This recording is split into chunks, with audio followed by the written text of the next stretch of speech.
It was 1336.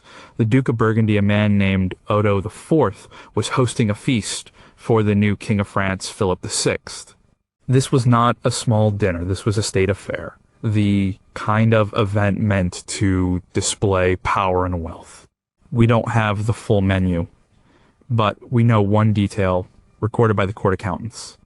They ordered 70 gallons of mustard, 70 gallons for a single party. The mustard they ate was simple. It was mustard seeds crushed into a powder, then mixed with vinegar or maybe verjuice, the sour juice of unripe grapes. That was it. Seeds and an acid. You probably have a jar of mustard in your refrigerator door right now. The ingredients are likely mustard seed, vinegar, water, salt. It's the same thing. That condiment, that sharp yellow or brown paste has not changed. It connects your kitchen directly to a Duke's table nearly 700 years ago. It's a taste of the past sitting right there on your shelf. And it's not the only one. Number 10 a baker's worth was the weight of his loaf. John was a baker. He lived in London in the year 1351. His day started long before the sun came up. He didn't see the sun much at all. His world was the small, hot, dusty space of his bakery. It was just a single room attached to his house. The largest thing in it was the oven, a huge beast made of clay and brick that was always warm. It was the heart of his business and his life. He didn't own the oven. The oven belonged to the local lord. John and all the other bakers in his ward had to pay a fee to use it. It was a way to control them, a way to make sure everyone was following the rules. And there were so many rules. The most important rule was the assize of bread and ale. It was a law first passed over 100 years earlier in 1266. It was deadly serious. The law fixed the price, weight, and quality of bread. It was tied to the price of grain. When the price of wheat went up, a baker was allowed to make his loaves smaller. He could not just charge more money. The price of a loaf of bread was supposed to be stable. A farthing loaf was a farthing loaf. Its size was what changed. This was meant to protect the poor. Bread was not a side dish. It was their main food. For many people in London, it was almost all they ate. A family might eat 2 or 3 pounds of bread per person per day. If a baker cheated them, people could starve. John's job was to turn flour into bread that met the assize. His flour was not the fine white powder we know today. He bought it from a miller just outside the city walls. It was a coarse, grayish-brown substance. He bought 2 main types. One was fine wheat flour for the white loaves the rich people wanted. They called it a manchet loaf. It was a status symbol. The other was maslin. Maslin was a mix of wheat and rye flour. This was for the common bread. The bread for the common people. It was dark, heavy, and dense. It was nutritious. It kept you full. This was the bread John and his own family ate. Every morning, John would mix the flour, water, and salt in a huge wooden trough. His most important ingredient was the leaven. He didn't have commercial yeast. He used a piece of dough saved from the day before. This was his starter. This piece of living dough, bubbling with wild yeast from the air, was the soul of his bread. He had to care for it. He had to feed it. If it died, he couldn't make bread. Some bakers claim their leaven had been passed down for generations, a living link to their grandfathers. John's was only a few years old. He had started it himself after the old one went bad during a hot summer. He would knead the dough by hand. His arms and shoulders were thick with muscle from this work. It was hard, repetitive labor. He would work the dough until it was smooth and elastic. Then he would cover the trough with a cloth and let the dough rise. In the winter, he had to keep it close to the slowly cooling oven. In the summer, he had to watch it carefully so it wouldn't overproof. Timing was everything. He learned the feel of the dough. He knew by touch when it was ready. There were no clocks on his wall. He measured time by the position of the sun in the one small, grimy window or by the feel of the dough in his hands. Once the dough had risen, he had to divide it. This was the most stressful part of his day. He would cut a piece of dough and place it on a simple balance scale. On the other side were official weights stamped with the king's seal. Each loaf had to be the exact right weight. If an inspector, an alderman, came and found his loaves were light, the punishment was severe. For a first offense, he might be fined. For a second, he could be put in the pillory. They would hang the light loaf of bread around his neck for all the world to see his shame. A third offense could mean He lost his bakery. He could be banned from the trade for life, so he was careful. He always added a little extra dough just to be sure. And this extra bit was called the inbread. It's where the term a baker's dozen, meaning 13, comes from. It was insurance against ruin. He shaped the loaves and let them rise a second time. Then came the baking. The communal oven was hot. He used a long wooden paddle called a peel to slide the loaves inside. He had to know the oven's hot spots. He had to know exactly how long to leave the bread in. Too little, and it would be doughy inside. Too much, and it would burn. A burnt loaf was a lost loaf. He couldn't sell it. It was a waste of precious flour. At the end of the day, he would sell his bread from a window at the front of his shop. The smell of fresh bread filled the street. People lined up holding out their farthings and pennies. He sold the dark, heavy Maslin loaves to laborers and servants. He sold the finer white manchets to the stewards of wealthy households. The bread he made was simple. It had 4 ingredients: flour, water, salt, and his living leaven. The process was ancient. The connection between the price of grain and the size of a loaf was a matter of life and death. The bread in your kitchen today, especially a good sourdough, is made in almost the exact same way. Now, it uses the same 4 ingredients. It relies on a living culture of yeast and bacteria. A baker from 1351 could walk into a modern artisan bakery and understand exactly what was happening. He would recognize the smell, the feel of the dough, and the supreme importance of not cheating your customer on the weight of the loaf. Number 9, almonds were the milk and flour for the wealthy. Eleanor was a cook. She worked in the kitchens of a small castle in England around the year 1420. Her master was a knight, not a great lord, but a man of some importance. I mean, he had land, he had servants, and he was very devout. This meant that for nearly half the year, the rules of the church dictated what he could and could not eat. The most important of these times was Lent. For the 40 days before Easter, there was no meat, no eggs, no cheese, no milk or butter, no animal products of any kind. For a cook like Eleanor, this was a huge challenge.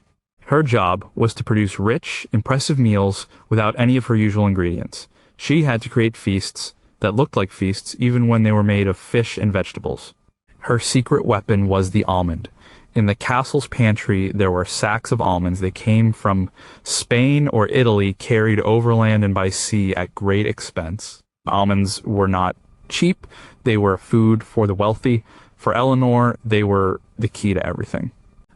They were a substitute for milk. They were a substitute for flour. They were a substitute for butter. They were the foundation of Lenten cooking. A typical Lenten morning for Eleanor started with making almond milk. This was a daily chore. She would take a large quantity of almonds and blanch them in hot water to remove their brown skins. Then she would grind them into a fine paste using a large mortar and pestle. This was hard work. It took a long time. The resulting paste was then mixed with water and strained through a fine cloth. The liquid that came out was a creamy white milk. This almond milk was used in everything. She would use it to make a porridge for breakfast. She would use it as a base for sauces to go with fish. She would use it in soups and stews. A popular dish was called blanc manger. It was a white pudding made from almond milk, rice flour, and the white meat of chickens or capons. During Lent, she would make it with pike or another white fish instead of chicken. The goal was to make it look just as rich and appealing as the non-Lenten version. Almonds were also her flour. The leftover almond paste from making milk was not thrown away. It was dried and used as almond flour. She used it to thicken sauces. She used it to make delicate cakes and pastries. There was no chemical leavening, no baking powder. So cakes were dense. But an almond cake sweetened with honey was a luxury. One of the most important things she made with almonds was marzipan. She would mix the finely ground almonds with honey or the newly available incredibly expensive sugar. This paste could be sculpted. She could make it into the shape of fruits, animals, or even small castles. These sculptures, called subtleties, were the centerpiece of the banquet table. They were meant to be admired and then eaten. They were a sign of her skill as a cook and her master's wealth. Eleanor also used whole or sliced almonds. She would toast them and sprinkle them on top of dishes to add texture and richness. She would use them in a dish called mortrus, a kind of pate made of minced fish or meat, breadcrumbs, and spices, all bound together with ground almonds. The almonds gave it a creamy consistency and a rich flavor that helped make up for the lack of butter or cream. The almond was so versatile because of its high fat content. When ground, it released its oil, creating a richness that was sorely missed during the fasting months. And it was a perfect illusion. It allowed the wealthy to follow the letter of the church's law while still eating meals that were satisfying and elaborate. The poor, of course, did not have access to almonds. Their Lent was much more meager, consisting of dark bread, dried peas, and salted fish. Eleanor's pantry was full of other things that we would recognize. She had dried fruits like raisins and figs. She had spices like black pepper and cloves. That cost more than some men earned in a month. But the almonds were the workhorse.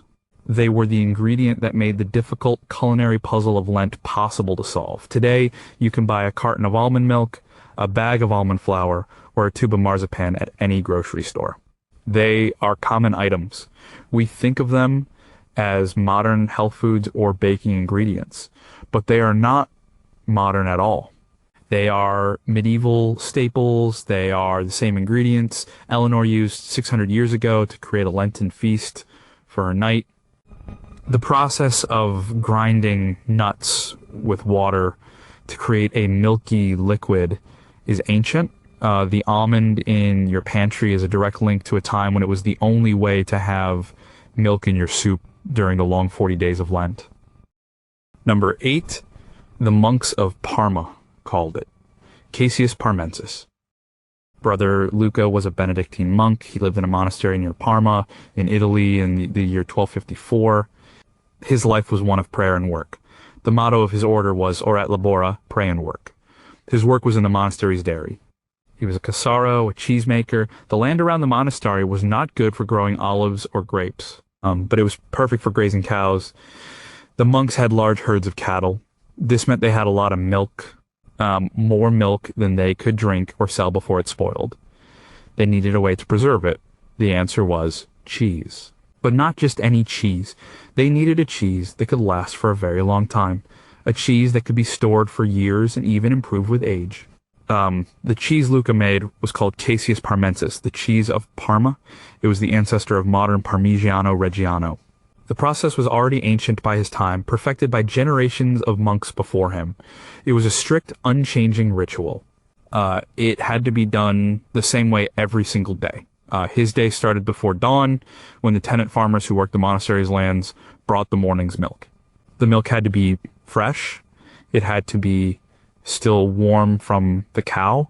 It was poured into huge bell-shaped copper cauldrons. And the copper was important. It helped to heat the milk evenly and contributed to the final flavor of the cheese. You know, Luca would mix the fresh, whole milk from the morning with the skimmed milk from the evening before. The cream from the evening milk had been skimmed off to make butter. This precise mix of whole and skimmed milk was the first critical step. Next, he would add the whey starter. This was whey saved from the previous day's cheese making. It was full of natural lactic acid bacteria. This was his leavening, like a baker's starter. It began the process of acidifying the milk. Then came the rennet. This was a substance taken from the stomach of an unweaned calf. It caused the milk to curdle, to separate into solid curds and liquid whey. Luca had to judge the exact moment when the curd was ready. He would touch it, he would feel its texture. He knew from experience when it was firm enough. Then came the hard work. Using a large whisk called a spino, he would break up the curd into tiny grains the size of rice. This was a crucial step. The smaller the grains, the less moisture the final cheese would hold. Less moisture meant it could age for longer without rotting. He then began to cook the curd. He lit a fire under the copper cauldron and slowly raised the temperature to about 55 degrees Celsius. He had to stir constantly for nearly an hour. This cooked the moisture out of the tiny curd grains and made them shrink. When the cooking was finished, he let the grains settle to the bottom of the cauldron. They formed a solid mass. He and another monk would then use a large wooden paddle and a heavy cloth to lift this mass, which could weigh over 100 kilograms, out of the whey. It was heavy, hot, and difficult work. They would cut the mass in two and place each half into a round wooden mold. This was the beginning of a wheel of cheese. The cheese would stay in the mold for a few days, being turned regularly to help it drain the last of the whey. During this time, a plastic stencil with the date, the dairy's number, and the words Parmigiano Reggiano was pressed into the rind. This was a mark of authenticity even then. After a few days, the wheels were taken to the brine room. They were submerged in a saturated solution of salt and water. They would float in this salty bath for about 3 weeks. The salt was absorbed into the cheese. This drew out more moisture, added flavor, and created a hard, protective rind. The final stage was aging. The great wheels of cheese, now weighing around 18 kilograms each, were placed on long wooden shelves in a large, airy room. This was the caesura. For the next year or two, or even longer, the cheese would just sit. Luca's job was to care for them. He had to turn them every week. He had to brush them to keep them clean. He would tap them with a small hammer, listening to the sound. An expert cheesemaker like Luca could hear if there were any cracks or hollow spots inside. This cheese was a form of wealth. It was a concentrated, long-lasting form of milk and grass and labor. The monastery could store it for years. They could sell it to merchants who would ship it all over Italy and beyond. It was a valuable commodity. The process Luca followed in 1254 is by law almost identical to the process used to make Parmigiano Reggiano today. The cheesemakers still use copper vats. They still use a natural whey starter. They still use calf rennet. The aging process is the same. The cheese in your pantry that you grate over pasta is a product of this specific medieval innovation. It was created by monks who needed a way to make their summer milk last through the winter, and in doing so, created one of the world's most famous foods. Number 7, the second life of wine was a necessity.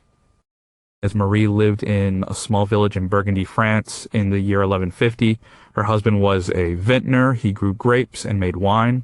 Wine was not a luxury for them. It was a part of daily life. Everyone drank it, even children, though theirs was usually mixed with water. Water from the local streams, and wells was often unsafe to drink. Wine, with its alcohol content, was safer. They drank wine at every meal. It was a source of calories and hydration, but wine was a fragile thing. In their small cellar, they kept the wine in wooden barrels. Sometimes a barrel would go bad, air would get in. The wine would be exposed to bacteria in the air, a specific kind called acetobacter. This bacteria would consume the alcohol in the wine and turn it into acetic acid. The wine would turn sour. It would become undrinkable as wine. For a family whose livelihood depended on their wine, this could be a disaster. But Marie knew what to do. A barrel of spoiled wine was not a waste.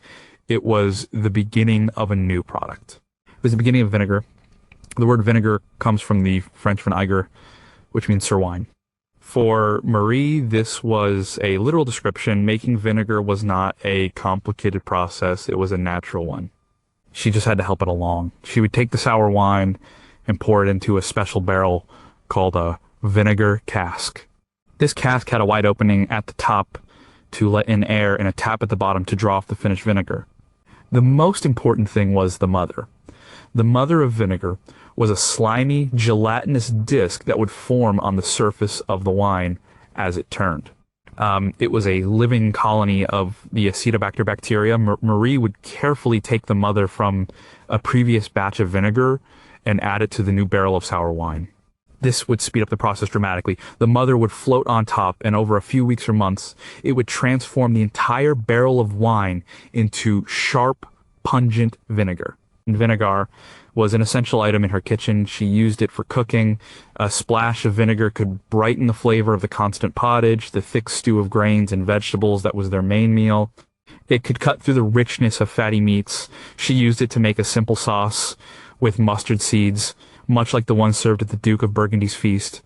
But its most important use was preservation. They lived by the seasons. In the late summer and autumn, her garden would be overflowing with vegetables. Cabbages, onions, beets. They couldn't eat it all at once. They had to preserve it for the long, lean winter. Marie would chop the vegetables and put them into clay jars. Then she would pour hot vinegar over them. This was pickling. The high acidity of the vinegar killed any bacteria or mold that would cause the food to rot. Pickled vegetables could last for months in their cool cellar. This allowed her family to eat vegetables even in the dead of winter. It provided essential vitamins when fresh food was scarce. Vinegar also had uses beyond the kitchen. As Marie used it as a cleaning agent, a cloth soaked in vinegar was good for cleaning surfaces and cutting through grease. She also believed it had medicinal properties. She would mix it with herbs and honey to make a tonic for coughs and colds. There was a belief that vinegar could protect you from disease, a story that became popular later about the four thieves' vinegar, told of robbers during a plague who doused themselves in a vinegar infused with herbs and were able to rob the sick and dying without catching the illness themselves. Whether true or not, it speaks to the power people attributed to this simple liquid. For Marie, vinegar was not something she bought. It was something she made. It was the natural, inevitable second life of wine. It was a product of thrift and necessity. Today, you buy vinegar in a bottle. It might be red wine vinegar, white wine vinegar, or apple cider vinegar. The process is now industrialized and controlled, but the fundamental chemistry is identical. It is still the result of Acetobacter bacteria converting alcohol into acetic acid. The bottle of red wine vinegar in your pantry is the direct descendant of the sour wine in Marie's cask. It is a taste of medieval ingenuity born from the need to not waste a single drop. Number 6, the poor man's meat that fueled armies. And Thomas was a peasant. He worked a small strip of land in the English countryside in the year 1310. He did not own the land. It belonged to the local lord. Thomas, his wife, and his children were serfs. They were tied to the land. They worked it in exchange for a place to live and a portion of the crop. Their lives were governed by the seasons and the church calendar. It was a life of hard physical labor. They needed food that was cheap, easy to store, and filling. They needed protein to fuel their work in the fields. But meat was a rarity. A pig might be slaughtered once a year. A chicken was for a special occasion. For everyday protein, they relied on something else. They relied on dried beans. The fields in Thomas's village were organized under a 3-field system. One field was planted with wheat or rye in the autumn. A second field was planted with other crops in the spring. The third field was left fallow, unplanted, to allow the soil to recover its nutrients. In the spring field, alongside oats and barley, Thomas would plant legumes, peas, and especially fava beans, also known as broad beans. These crops were important not just for food, but for the health of the soil. They had the ability to fix nitrogen, replenishing the ground after a crop of wheat had depleted it. At the end of the summer, he would harvest the beans. He and his family would spend long evenings shelling them. The beans were then spread out on cloths to dry in the sun. Once they were hard as stones, they could be stored. They were put into cloth sacks and kept in their small one-room cottage. These sacks of dried beans were their insurance against hunger. They were their protein for the winter. They were often called the poor man's meat. The centerpiece of every meal in Thomas's home was the pottage. This was a thick stew that simmered all day long over the central hearth. The base of the pottage was almost always dried beans or peas. In the morning, his wife would put a handful of dried beans into a pot with water and some grains like oats or barley. Throughout the day, she would add whatever else she had. A wild onion or some leeks from their small garden. Some herbs gathered from the edge of the forest, if they were lucky, a small piece of bacon for flavor. The pottage was constantly evolving. More water and ingredients were added as it was eaten. It was never the same from one day to the next. But the beans were the constant. They provided the substance, the thickness, and the protein that kept them going. Dried beans were not just for peasants. They were also the fuel for armies. When a king or a lord went to war, he had to feed his soldiers. An army on the march needed food that was lightweight, non-perishable, and high in energy. Dried beans were perfect. Sacks of dried beans, along with salted meat and hardtack biscuit, were the standard rations for a medieval soldier. A soldier could carry a small bag of dried beans and cook them over a campfire, making a simple, nourishing meal that could keep him fighting.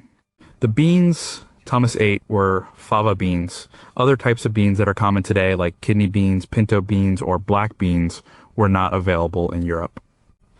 They came from the Americas and would not be introduced until after 1492, but the principle was the same. A legume that could be dried and stored indefinitely. The process of using dried beans was simple. They had to be soaked in water overnight to rehydrate them. Then they had to be cooked for a long time to make them soft and digestible. This long, slow cooking was perfectly suited to the way people lived. A pot could be left to simmer over a low fire for hours while the family worked in the fields. Today, you have a bag of dried lentils or a can of chickpeas in your pantry. They are fundamentally the same food that Thomas relied on for survival. A bag of dried fava beans you can buy today is genetically almost identical to the ones he grew in his field. The concept of a simple plant-based protein that can be stored for years has not changed. It is one of our oldest and most reliable foods. When you make a bean soup or a lentil stew, you are eating a meal that a peasant from the 14th century would instantly recognize. It is the taste of survival. Number 5, a single peppercorn could pay a man's rent. Giovanni was a clerk. He worked in Venice in the year 1295. He did not travel on ships or fight with a sword. He fought with numbers. He worked for a powerful merchant family, recording transactions in a heavy ledger book. Well, his world was one of contracts, weights, and measures. And the most precious commodity that passed through his books was pepper. Black pepper. To Giovanni, pepper was not just a spice. It was money. It was power. It was the reason for Venice's incredible wealth. The journey of a single peppercorn to Giovanni's warehouse was long and dangerous. It began on the Malabar coast of India. There it grew on a vine. The berries were harvested while still green, then dried in the sun until they became small, black, and shriveled. This was the black pepper of commerce. From India, it was loaded onto ships and carried across the Indian Ocean to the Red Sea. From there, it was transported by camel caravans across the desert to the port of Alexandria in Egypt. It was in Alexandria that the Venetian merchants, who had a near monopoly on this trade, would buy it. Each step of the journey added to the cost. There were taxes to be paid to local rulers. There were losses due to shipwrecks and pirates. There were profits to be made by every middleman. By the time the pepper reached Alexandria, its price was already many times what it was in India. And then the Venetians added their own profit. They loaded it onto their galleys and shipped it to Venice. From there, it was distributed all over Europe. Giovanni would watch the ships arrive. The dock workers would unload the precious cargo in heavy sacks. Each sack was weighed and recorded. The smell of the spices, pepper, cloves, nutmeg, cinnamon filled the air around the Rialto markets. But pepper was the king. It was in the highest demand. Why was it so valuable? Part of it was simple supply and demand. The supply was limited and controlled. The demand was huge. The wealthy classes of Europe had developed a taste for heavily spiced food. Spices were a sign of wealth and prestige. If a lord served a dish that was heavily spiced with black pepper, it was a clear statement. Back it said, "I am so wealthy that I can afford to spend a fortune on these tiny black stones to flavor my food." But pepper also had a practical use. Before refrigeration, preserving meat was a constant challenge. Meat was often salted or smoked, but it could still develop off flavors as it aged. The strong, pungent taste of black pepper could help to mask the taste of meat that was not entirely fresh. It made food more palatable. It was also believed to have medicinal properties, thought to aid digestion and balance the body's humors, according to medical theories of the time. Giovanni's job was to track it all. He recorded a purchase from a spice merchant for a certain number of pounds of pepper at a certain price. He knew that a single pound of pepper could cost a skilled workman several weeks' wages. A sack of pepper could buy a house. The value was so high that individual peppercorns were used as currency. A person might pay their rent in peppercorns. This is the origin of the term peppercorn rent, which today means a very small nominal fee, but back then was a real and valuable payment. Guards at the docks were sometimes hired with the specific instruction that their pockets be sewn shut to prevent them from stealing even a few precious peppercorns. The pepper that Giovanni logged in his book is the same pepper you have in a grinder on your table. It is the dried berry of the Piper nigrum vine. Its chemical composition has not changed. Its sharp, spicy flavor, which comes from the compound piperine, is the same. What has changed is its value. The age of exploration, which began in part as an attempt by other nations like Portugal and Spain to break the Venetian monopoly on the spice trade, eventually made pepper and other spices available to everyone. Its price plummeted. It went from being as valuable as gold to being a common, everyday condiment. But the product itself, the small, black, wrinkled berry, is unchanged. Every time you twist your pepper grinder, you are releasing an aroma that drove economies, launched fleets of ships, and built the fortunes of cities like Venice. Number 4, liquid gold was used for light, food, and God. Hassan was an olive farmer. He lived in Andalusia, the southern part of Spain, in the year 950.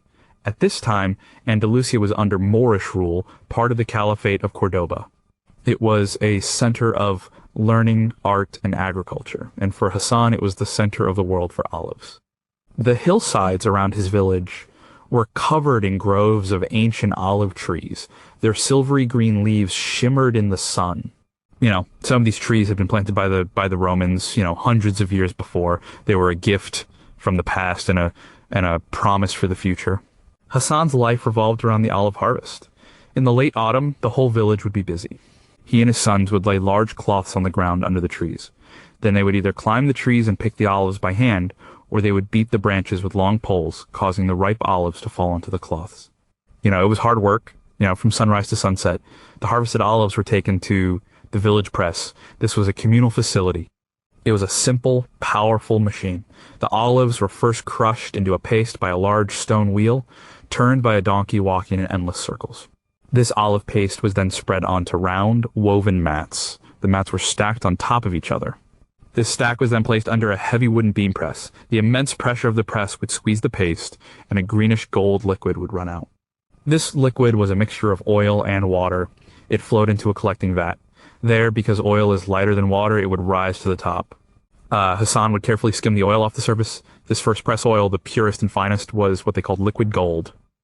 This oil was central to Hassan's life in three distinct ways. The first, and most obvious, was food. Olive oil was their primary source of fat. They did not use much butter. They cooked with olive oil. They used it to fry fish. They drizzled it on bread. They mixed it with vegetables. A simple meal for Hassan might be a piece of flatbread, some cheese, and a small bowl of olive oil for dipping. It provided calories, flavor, and was a vital part of the healthy Mediterranean diet. The second use was for light. Hassan's small stone house had no windows. After the sun went down, the only source of light was a small clay lamp. This lamp did not burn wax or animal fat. It burned olive oil. A wick made of a piece of rush or twisted cloth would be placed in a small bowl of oil. When lit, it would provide a small, smoky, but steady light. This light allowed them to work, to talk, or to mend tools after dark. In a world without electricity, the simple oil lamp was a piece of essential technology. The quality of oil used for lamps was usually lower than the oil used for food. It might be from a second or third pressing of the olives. No part of the olive was wasted. The third use was religious. For Muslims like Hassan, the olive tree and its oil were mentioned in the Quran and were seen as blessed. The oil was used in religious ceremonies and was a symbol of purity and light. This was true for the other religions of the region as well. In Christian churches, olive oil was used for anointing the sick and in baptismal rites. It burned in the sanctuary lamps. In Jewish synagogues, it was used to light the menorah. The oil from these ancient trees served God and man alike. The olive oil in your kitchen is made in a more modern, hygienic way. The presses are now steel and hydraulic. But the principle is exactly the same. It is a purely mechanical process. Ripe olives are crushed and the oil is separated from the pulp and water. There are no chemicals, no additives. The extra virgin olive oil you buy is the modern equivalent of Hassan's first press oil. It is the pure, unrefined juice of the olive. The flavor, the chemical makeup, the fatty acids, it's all the same. It connects your salad dressing directly to Hassan's lamp, his cooking pot, and his prayers. Number 3, to be worth your salt was a deadly serious business. Jan was a miner. He did not mine for gold or silver. He mined for salt. He worked in the Wieliczka salt mine near Krakow in Poland in the year 1390. He was a Wielexanin, a man of Wielicka. The mine was his whole world. It was a vast, dark underground city. He would descend into the earth each morning through a deep shaft, lowered in a bucket on a thick rope. Down he would go into the darkness, hundreds of feet below the surface. The work was brutal and dangerous. The only light came from tallow candles or small oil lamps.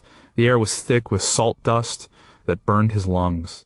The primary danger was from collapse. The miners would carve out huge underground chambers, leaving pillars of salt to support the roof. But sometimes they miscalculated, like the roof would give way, burying men alive. Another danger was gas. Methane gas could build up in pockets. If it was ignited by a miner's lamp, it would cause a devastating explosion. There were men, called penitents, whose job it was to crawl into newly dug tunnels with a long lit torch to burn off the gas before the other miners entered. It was incredibly dangerous work. Many did not survive. Jan's job was to chip away at the walls of salt. The salt was as hard as rock. He used a simple iron pick and a hammer. He would chip away at the rock salt, carving it into blocks. These blocks were then hauled to the surface. It was slow, back-breaking labor. The salt he was mining was not the white, free-flowing stuff we see today. It was grayish with impurities of clay and sand, but it was pure enough to be incredibly valuable. Salt was not a simple seasoning. It was a strategic resource. In a world without refrigeration, salt was the main way to preserve food. Meat and fish, when salted, could be stored for months. This allowed armies to march, ships to sail on long voyages, and people to survive the winter. The control of a salt source like Wieliczka was a source of immense power and wealth for the Polish kings. The mine was a royal enterprise, and the salt was often called white gold. A man's wages were sometimes paid in salt. The Roman soldiers were given a salt allowance, a salarium. This is the origin of our word salary. The phrase "to be worth your salt" comes from this time. It meant that you were a good worker, that you earned your precious ration of salt. For Jan, his work in the mine earned him enough to feed his family, but the cost was high. He saw men injured and killed. His own body ached constantly from the hard labor in the cramped, dark tunnels. The miners were devoutly religious. Life was precarious, and they placed their faith in God. Over the centuries, the miners of Wieliczka did something extraordinary. In their spare time, using their mining tools, they began to carve chapels out of the rock salt. They carved altars, statues of saints, and elaborate chandeliers. The most famous of these, the Chapel of St. Kinga, was carved over many decades. Everything in it is made of salt. The floors, the walls, the religious reliefs, even the crystals on the chandeliers, which were painstakingly leached and reconstituted to be clear. It was an act of faith and a testament to their artistry in the face of constant danger. The salt you have in your pantry, whether it's sea salt or rock salt, is the same chemical compound, sodium chloride. The rock salt that comes from mines like Wieliczka was formed millions of years ago when ancient seas evaporated. The salt Jan hacked from a wall in 1390 is identical to the rock salt you might grind onto your food today. We take it for granted. A box of salt costs very little, but for most of human history, it was a precious, life-sustaining substance produced by the dangerous labor of men like John deep under the ground. Number 2, the only sweetness the world knew came from a bee. Brother Ambrosius was a beekeeper. He lived in a monastery in the English countryside in the early 1200s. The monastery was a self-sufficient community. The monks grew their own food, raised their own livestock, and made their own drink. In this world, there was no sugar. Sugarcane was a rare and fantastically expensive spice that came from the East. For Brother Ambrosius and for everyone else in Europe, the only source of real sweetness was honey. And honey came from his bees. He was the bee master of the monastery. He was responsible for the apiary, a collection of beehives kept in a sheltered part of the monastery garden. His hives were not the neat wooden boxes we know today. They were skeps. These were dome-shaped baskets woven from straw and sealed with a mixture of cow dung and mud. A small hole near the bottom allowed the bees to come and go. Brother Ambrosius spent much of his time watching his bees. He learned their habits. He knew the signs of a healthy hive. He knew when they were likely to swarm, and he would be ready with a new skep to catch the swarm and start a new colony. He believed the bees were creatures of God, a model of industry and cooperation. Honey was a precious resource, and the monastery used it for many things. Its most obvious use was as a sweetener. It was used in the kitchen to sweeten porridge, to glaze roasted meats, and to make simple honey cakes. Without honey, their diet would have been almost entirely savory. It was a rare and treasured flavor. But honey was much more than a sweetener. It was essential for making mead. Mead was an alcoholic drink made by fermenting honey with water. For the monastery, which also made ale from its barley, mead was a stronger, more prized beverage. It was served on feast days and to important guests. A large portion of the honey harvest went into the mead barrels. Honey was also the monastery's medicine. It was a key ingredient in many remedies prepared by the monk in charge of the infirmary. Mixed with herbs, it was used to make cough syrups. Its natural antibacterial properties meant it was applied directly to wounds and burns to prevent infection and promote healing. It was a soothing, natural antiseptic. Another crucial product from the hives was beeswax. When the honey was harvested, the wax combs were melted down. The pure, clean beeswax was used to make candles. While common people used smoky, smelly tallow candles made from animal fat, the church used beeswax candles. They burned with a clean, bright flame and had a faint, sweet smell. The candles that burned on the altar during Mass were made from the wax produced by Brother Ambrosius's bees. It was the finest light they knew. Harvesting the honey was a difficult and often destructive process. To get the honey from a skep, the bees had to be driven out or killed. A common method was to place the skep over a pit of burning sulfur. The fumes would kill the bees, and then the beekeeper could break open the skep and take all the honeycomb. Brother Ambrosius preferred other methods, trying to drive the bees into an empty skep, but it was not always successful. It was a trade-off. To get the sweetness, the colony was often sacrificed. The honey that Brother Ambrosius scooped from a broken comb is exactly the same as the honey in the jar in your cupboard. It is a complex mixture of sugars, primarily fructose and glucose, created by bees from the nectar of flowers. Its flavor depends on the flowers the bees visited, whether clover, lavender, or wildflowers. Its color can range from pale gold to dark amber. But its fundamental nature as a natural, unprocessed sugar is unchanged. The honey you stir into your tea is a direct link to a world where sweetness was rare, magical, and entirely dependent on the work of a tiny insect and a patient man in a garden. Number 1. The seed that brought fire to the feast. Charles was a mustard maker. He lived in Dijon, France, in the year 1390. His city was already famous for one thing: mustard. Making mustard was not just a craft, it was a highly regulated trade. Charles belonged to a guild of mustard makers. The guild set the rules for quality and production. His family had been making mustard for generations. His small shop was filled with the sharp, pungent smell of his trade. The process was simple, but the quality of the ingredients was everything. Mexor was thought to come from the Latin mustum ardens, or burning must. Must was the unfermented juice of grapes. This was the key to Dijon's original recipe. Charles's day would start with the mustard seeds. He used brown mustard seeds, Brassica gincea, which had a strong, sharp heat. The seeds were grown in the fields around Dijon. He would inspect them carefully, removing any debris. Then he would crush them. He didn't use a modern mill. He used a large stone wheel and a trough, a system that had been used for centuries. The goal was to crack the seeds and begin to release their potent oils. The next ingredient was the liquid. While other towns made mustard with plain vinegar, the Dijon tradition was to use verjuice. Verjuice, or verjuice in French, was the juice of unripe grapes. The local vineyards of Burgundy produced some of the world's best wine, but they also produced these sour, acidic grapes.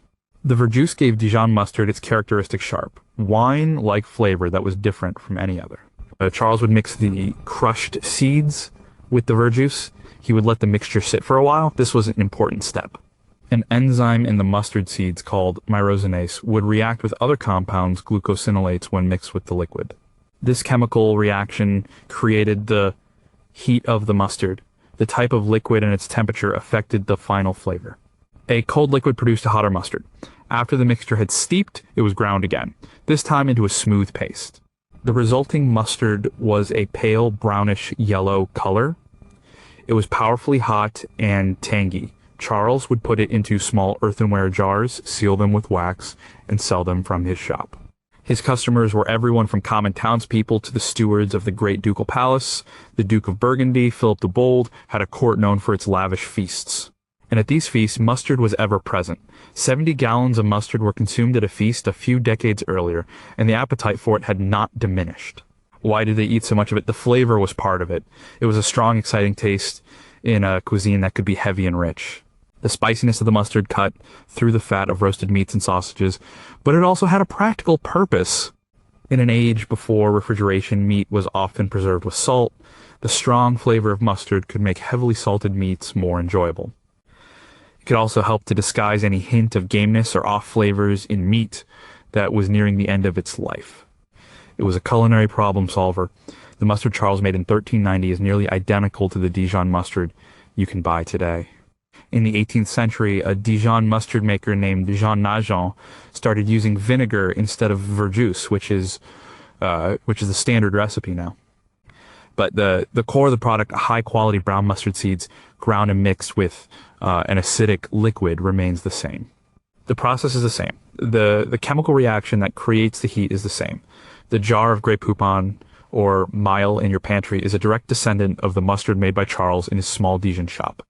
It is a taste of the medieval banquet table, a simple, powerful flavor that has remained unchanged for centuries.